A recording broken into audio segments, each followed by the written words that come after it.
Heartbreak and hypocrisy. Garrison's death shines a light on Kody and Robyn's cold reality. Garrison Brown was the quiet fighter, the son who didn't seek the spotlight but couldn't hide his pain. The laughter he shared on Sister Wives masked something deeper, a battle for connection, for recognition, and ultimately for love from the man who was supposed to be his father.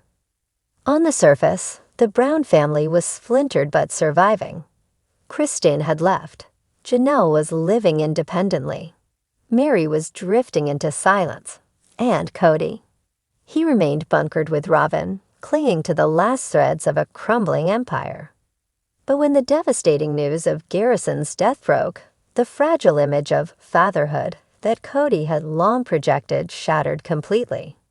And in the hours, days and weeks that followed, a damning truth emerged, one that viewers, former family members, and even TLC could no longer ignore. This wasn't just a tragedy. It was a reckoning. Chapter 1. A son forgotten. Garrison Brown, son of Janelle and Kody, had always been fiercely independent.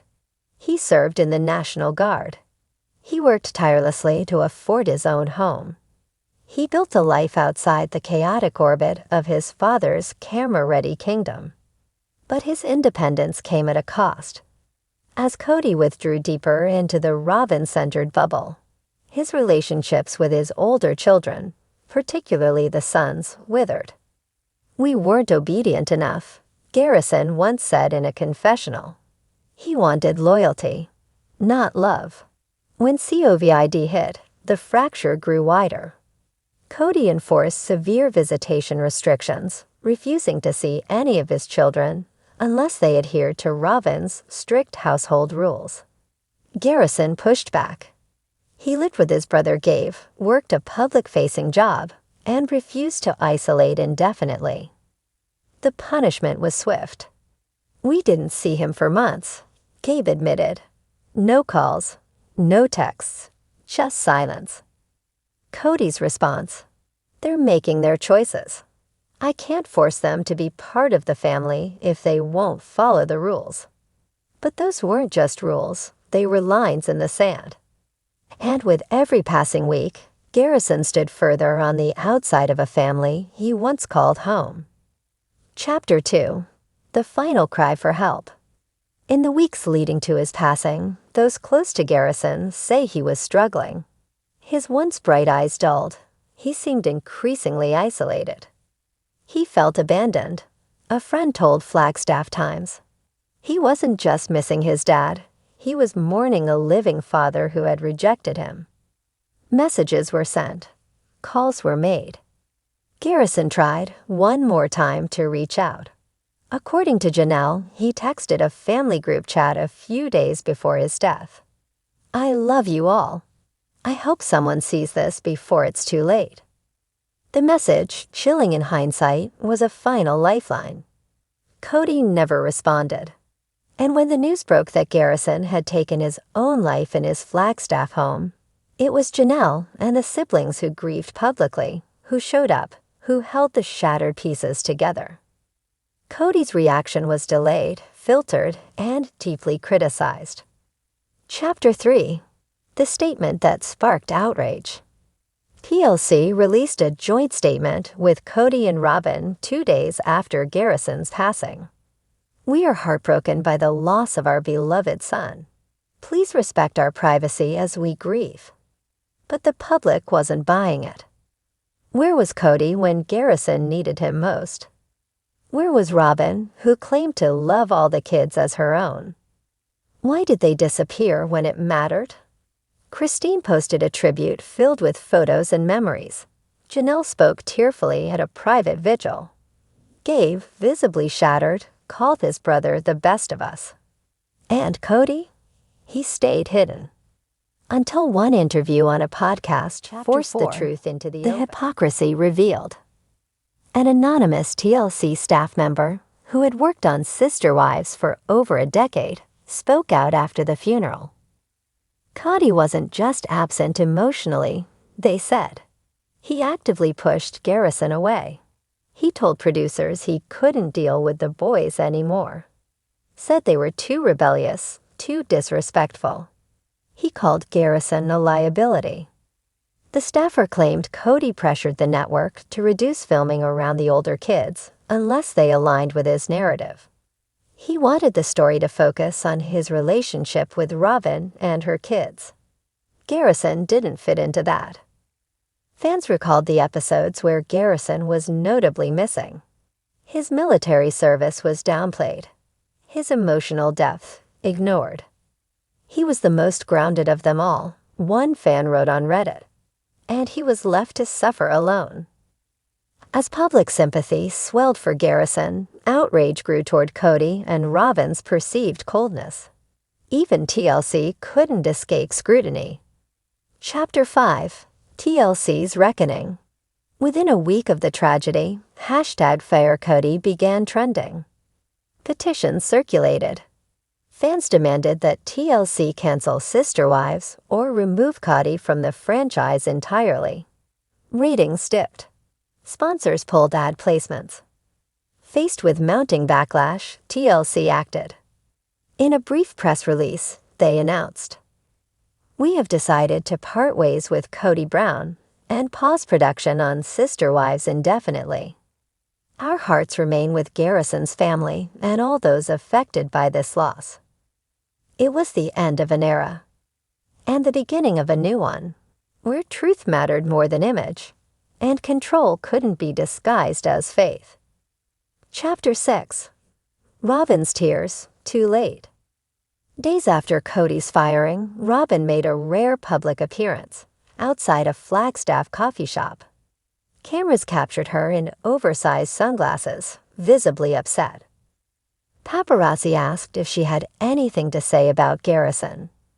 She whispered, "He was hurting. I didn't know how bad." But critics weren't moved. They pointed out how Robyn, often seen as the gatekeeper to Kody's time, never advocated for reconnection with the boys. That she, too, remained silent when it counted. She wasn't just a bystander, a family friend said. She was part of the wall that kept Kody from his kids. And the wall, once defended by tears and excuses, had finally collapsed. Chapter 7: A Family Redefined. In the wake of Garrison's death, the Brown family has shifted permanently. Janelle, though devastated, has become a voice for mental health awareness. She's working with local veterans organizations to honor her son's service and legacy. Christine and David Woolley opened their home to Gabe, who has moved in for emotional support. "We're healing together," Christine said. Even Mary, long estranged, posted a rare message. "Garrison deserved better. We all did. May he rest knowing how loved he truly was." And as for Kody, his voice has fallen silent. His empire, built on the illusion of spiritual leadership and paternal strength, lies in ruins. No show, no unity. Just echoes of a past he can't rewrite. Epilogue: Remembering Garrison. Garrison Brown wasn't just another reality show son. He was a veteran, a builder, a dreamer, a brother. A boy who wanted his father's love, and when it didn't come, tried to survive without it. His death is not just a tragedy, it is a call. A call to stop masking control as devotion. A call to stop rewarding men who abandon their families in the name of authority. A call to listen, to respond, to show up before it's too late. He will not be remembered as Kody's son. He will be remembered as his own man, flawed, strong, real. And the truth he left behind, it can no longer be ignored. Sister Wives invited viewers into the unconventional lives of the Brown family, a plural marriage led by Kody Brown and his 4 wives. Audiences laughed, cried, and watched as the family navigated faith, jealousy, and the ever-changing shape of love in a world that didn't understand them. But by the time the cameras stopped rolling in 2025, there was no laughter, No unity. No family. There was only silence, the kind that comes after heartbreak. And in the middle of it all, the devastating death of Garrison Brown. This is the story of a family that fractured beyond repair, a network that waited too long to act, and a father who lost far more than a television deal. Chapter 1. Garrison, the overlooked son. Robert Garrison Brown, the son of Kody and Janelle, never sought fame. While the show spotlighted the drama between Kody's wives and the tearful confessions of Robyn, Garrison quietly grew into a man of his own making, joining the National Guard, working long hours, and eventually buying his own home in Flagstaff. "I didn't want to be part of the circus anymore," he once told a friend. "I just wanted to live real life." But real life in the Brown family meant battling an invisible wall, the emotional distance between him and his father. During the COVID era, that wall turned into a fortress. Kody enforced strict visitation protocols that effectively exiled his older sons, including Garrison and his brother Gabriel. While Robyn and her children had full access to Kody's time and affection, Janelle's sons were seen as disobedient, obstacles to his new vision of fatherhood. The hurt never left Garrison. He didn't want to talk about it, Janelle later said, but you could see it in his eyes. That quiet ache, that sense of being thrown away. Chapter 2. Signs of a Storm. Friends noticed the change first. "He was still working, still showing up," said a coworker at the local home goods store. "But he was heavy, like something was sitting on his chest all the time." At home, Garrison grew more withdrawn. He posted fewer photos. He stopped answering group messages. He once reached out to an older sibling, saying, "I feel like I'm the only one who sees the truth anymore. Like I'm screaming in a room full of people who pretend I'm not there." The family knew he was struggling. Janelle tried to encourage him to see a counselor. Gabe stayed close, checking in as often as possible. But there was one voice he longed for and never heard, Kody's. He just wanted his dad to say he loved him, Gabe said through tears, to say he was proud. Those words never came. Chapter 3. A Message Left Unanswered. Just days before the unthinkable happened, Garrison sent a group message to the Brown family. "I love you. I hope you're proud of me. I'm sorry for not being what you needed." Some responded, Janelle, Christine, even Mary. But according to family insiders, Kody never replied. He saw the message, a source close to the production crew confirmed. He just didn't know what to say. That silence became deafening when, on a quiet Tuesday morning, Garrison was found in his home, gone by his own hand. A note left behind read only, "I tried to be enough." Chapter 4. TLC's delayed response. The reaction from fans was immediate and visceral. Social media exploded with grief, anger, and disbelief. How could this happen? Why didn't someone step in? Where was Kody? TLC posted a generic condolence message the next day, accompanied by a photo of Garrison from a past episode. But viewers weren't satisfied. What they wanted was accountability. For years, the show had glamorized Kody's shifting loyalties, brushing off his emotional neglect as complexity. Viewers watched him abandon Christine, ignore Janelle, control Mary, and above all, alienate the very children who once adored him. And now one of those children was gone. Chapter 5. The backlash begins. Petitions began circulating within hours of the news.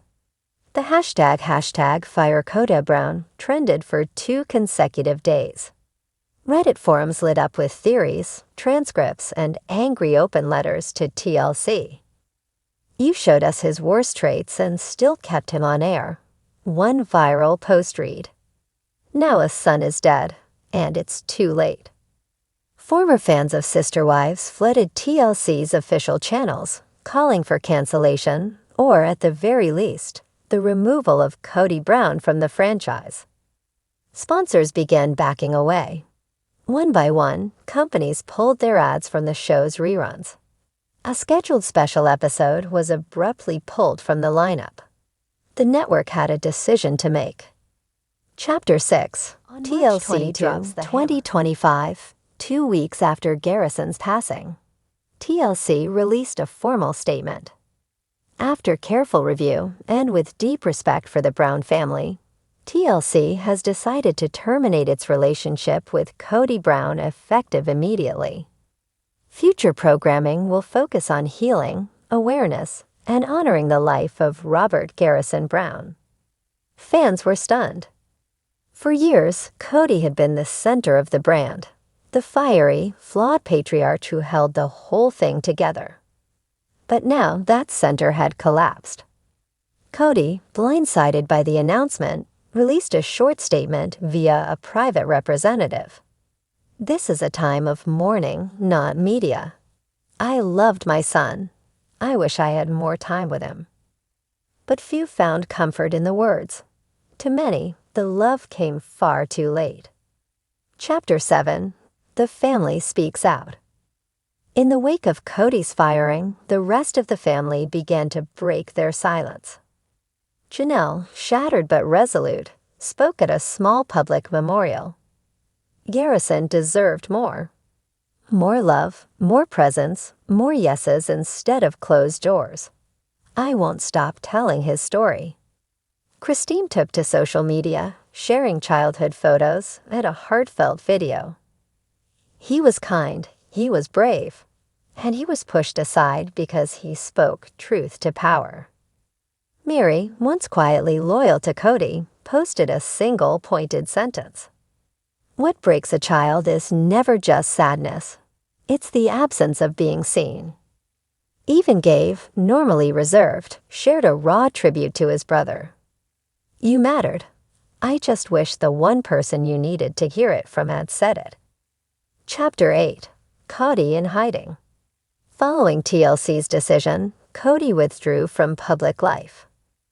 There were no interviews, no YouTube defenses, no TikTok tears, just silence. Robyn, too, vanished from view. Neighbors reported seeing security vehicles around their Flagstaff home. Rumors circulated that the couple was considering moving out of state, maybe even off-grid entirely. But wherever he went, Kody couldn't escape the truth that haunted him. His control cost him everything. And his silence, the weapon he once used to manipulate, had become a sentence. Epilogue, a legacy rewritten. The death of Garrison Brown is more than a tragic end to a young life. It is the closing chapter in the long, public unraveling of a family that once believed they were chosen to show the world a new way of love. Instead, they revealed the dangers of unchecked power, spiritual manipulation, and emotional abandonment. Kody Brown's story will no longer be told on television. Not because he aged out of relevance, but because the truth caught up with him. And for Garrison, his story will now live on in ways that matter. In advocacy, in mental health awareness, in the tears of his brothers, in the strength of his mother. In the hearts of every viewer who now sees clearly what was hidden in plain sight for so long. It may be too late for apologies. Too late for reconnection. Too late for one more hug or one more word. But it's not too late for change. And maybe that's what Garrison would want most of all.